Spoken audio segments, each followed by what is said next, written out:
జిల్లా పశుగణాభివృద్ధి సంస్థ ఆధ్వర్యంలో జిల్లా పశువైద్య పశుసంవర్ధక శాఖ వారి సహకారంతో గజ్వేల్ మండలం అనంతరావుపల్లి గ్రామంలో ఉచిత వైద్య శిబిరం నిర్వహించారు. పశువులకు వైద్య పరీక్షలు నిర్వహించి మందులను అందజేశారు.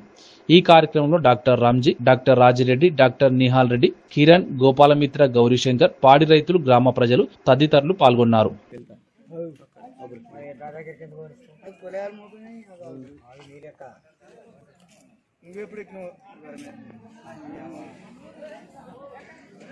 ఇది ఒకటి వెట్మెట్ను ఎగ్జామ్ రాసింది. ఇది మళ్ళీ ఇది ఆయనకి ఇచ్చేసి రేపు ఒకరోజు తెప్పించి. నా పేరు డాక్టర్ రాజిరెడ్డి, సహాయ సంచాలకులు చేరియాల. ఇక్కడ ఫర్టిలిటీ క్యాంపు పెట్టడం వల్ల నేను ఇక్కడికి రావడం జరిగింది. నేను గత 10 సంవత్సరాలుగా కూడా డాక్టర్లకి ఈ విషయంలో ట్రైనింగ్ కూడా ఇవ్వడం జరుగుతూ ఉంది RHDC కరీంనగర్లో.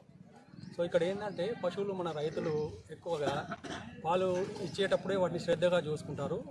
అయితే వాటిని కట్టించడంలో కొంచెం అశ్రద్ధ వహిస్తారు.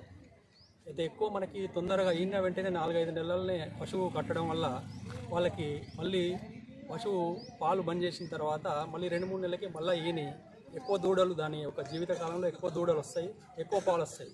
కానీ రైతులు ఏం చేస్తారంటే అది కట్టిస్తే మళ్ళీ పాలు ఎండిపోతాయి అనేటువంటి ఒక చిన్న మూఢనమ్మకంతో వాళ్ళు పాలు మొత్తం ఎండిపోయేదాకా కొంతమంది ఆగుతారు. ఆగి అప్పుడు కట్టియాలంటే అప్పుడు దానికి సరైన పోషణ లేక సరిగా ఎదకు రాకపోవడము, ఎదకు వచ్చినా కూడా గేదెల్లో ఏంటంటే ఎక్కువ మూగ ఎద వస్తుంది, ఎద గుర్తించకపోవడము. తర్వాత కొన్ని ఎదకొచ్చినా కూడా 3-4 సార్లు వీళ్ళు గోపాలమిత్రుల ఇంటికి వెళ్ళి సూదులు వేసినా కూడా 100 పశువుల్లో దాదాపు 20 నుండి 30 పశువులు మళ్ళీ తిరిగి ఎదకు రావడానికి అవకాశం ఉంటుంది. రిపీట్ బ్రీడర్స్ అంటారు. వాటికి ఎన్నిసార్లు ఎద సూది వేసినా అవి కట్టు నిలవవు, 100లో 20 నుండి 30 పశువులు. సో వాటికి ఇటువంటి శిబిరాలు చాలా తోడ్పడతాయి. సో అటువంటి వాటిలో స్పెసిఫిక్ ట్రీట్మెంట్ ఉంటుంది. అంటే ఆ కారణం ఏంది, ఎందుకు కడతలేదు అనేది దాన్ని ట్రీట్మెంట్ చేసిన తర్వాత అప్పుడు మళ్ళీ అవి సూది వేయడం వల్ల నిలుస్తాయి. సో అట్లా వాటిని మనము ట్రీట్మెంట్ చేయడం వల్ల ఏమైతుందంటే కొంతమంది రైతులు వెక్స్ అయిపోయి, అంటే ఇది ఎన్ని సూది వేసినా కడతలేదని చెప్పి వాళ్ళు కబేలాలకు ఇది కోతకు అమ్ముకునే పరిస్థితులు వస్తాయి. సో అటువంటి వాళ్ళు 15,000, 20,000కి ఆ పశువును అమ్ముకుంటారు. ఒకవేళ కట్టకుంటే అదే పశువు కడితే అది ₹1,00,000 పశువు అవుతుంది. సో అటువంటి మనము ఈ క్యాంపుల ద్వారా కనీసం అటువంటి 20-30 పశువులన్నా మనము కబేలాలకు పోకుండా కట్టించినాం అనుకోండి, దట్ ఈజ్ అదేంటంటే ఒక మంచి వర్త్ అనమాట, రైతులకి మంచి ఉపయోగపడుతుంది. సో ఇందులో మేము ట్రీట్మెంట్తో పాటు రైతులకు అవగాహన కూడా చేస్తున్నాం.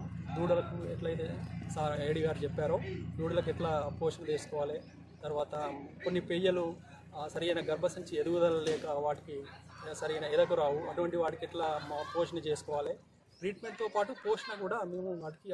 ఉమ్మడి మెదక్ జిల్లా అయితే మాకు 3 జిల్లాలు, అంటే పాత మెదక్ జిల్లాలో మొత్తము 3 జిల్లాల్లో కవర్ చేస్తాము. అయితే మాకు 140 మంది గోపాలమిత్రులు ఉన్నారు.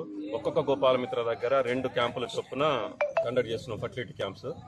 అయితే ఈ సంవత్సరం ఏంటంటే ఇప్పుడు మనకు ఆడదూడలై పుట్టే వీర్యం కూడా వచ్చింది. ఇంత క్రితం ఏంటంటే మనం మామూలు శమం చేస్తే ఆడది కానీ మగది కానీ ఏదే రావచ్చు. అయితే ఇప్పుడు ఏంటంటే మనకు ఓన్లీ ఆడదూడలు, అంటే 90% మనకు ఆడదూడలే వచ్చే శమన్ కూడా వచ్చింది. ఈ యొక్క శమన్ కూడా మన జిల్లాలో అందుబాటులో ఉంది. ఇప్పుడు చాలా వరకు మాకేందంటే లాస్ట్ ఇయర్ నుంచి చేస్తుంటే దాదాపు 78 దూడలు వచ్చినాయి. అందులో 4 మాత్రమే మగవి వచ్చినాయి, మిగతా 72 మాత్రం ఆడే వచ్చినాయి. కాబట్టి రైతు సోదరులు ఏంటంటే ఇట్లాంటి అవకాశాన్ని సద్వినియోగపరచుకోవాలి.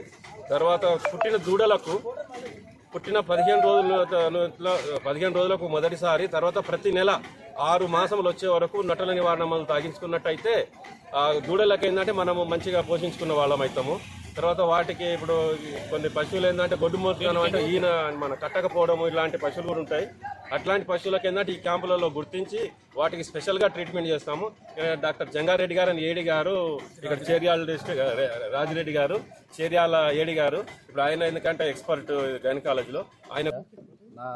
మా అందరికీ సహకరించిన డిపార్ట్మెంటు పశుగణాభివృద్ధి సంస్థ, మళ్ళీ మా అనంతరావుపల్లి రైతులందరికీ శుభాకాంక్షలు. ఈరోజు ఇక్కడ 16 పశువులకు ఎద ఇంజక్షన్లు వేయడం జరిగింది. ఒక 35 చుడి పరీక్ష చేయడం జరిగింది. 18 గర్భకోశ వ్యాధి నివారణకు ట్రీట్మెంట్ చేయడం జరిగింది. మళ్ళీ ఒక 38 దుడ్డలకు నట్టల నివారణ మందులు ఇవ్వడం జరిగింది.